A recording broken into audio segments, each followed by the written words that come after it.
আসসালামু আলাইকুম রহমতুল্লাহ। আলহামদুলিল্লাহ আলহামদুলিল্লাহ মাশাআল্লাহ। আমাদের এই ভেড়াটা বাচ্চা দিয়েছে আজকে সকালবেলায়। মাশাআল্লাহ দুটি বাচ্চা দিয়েছে, একটি পাঁঠি বাচ্চা আর একটি ফাঁটা বাচ্চা।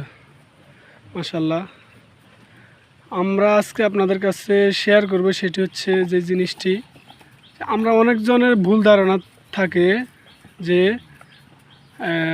ছাগল ভেড়া বা গরু বাচ্চা দিলে যে গর্ভফুলটা প্লাসেন্টা যে গর্ভফুলটা সেটি যদি ভেড়া খেয়ে ফেলে বা ছাগল গরু খেয়ে ফেলে এবং কি বা কোনো প্রাণী যদি খেয়ে ফেলে তাহলে দুধ শুকিয়ে যায়। আসলে এই জিনিসটা বিজ্ঞানসম্মত কোনো কথা না, এটি হচ্ছে সম্পূর্ণ বানোয়াট কথা।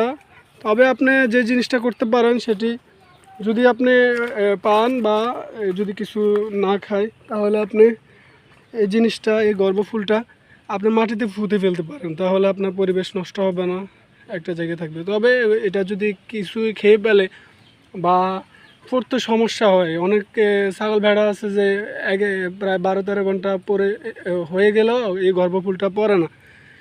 এটা স্বাভাবিক প্রক্রিয়া। এই প্লাসেন্টা বা গর্ভফুল এটি অবশ্য নির্দিষ্ট একটি টাইমে পড়ে যাবে।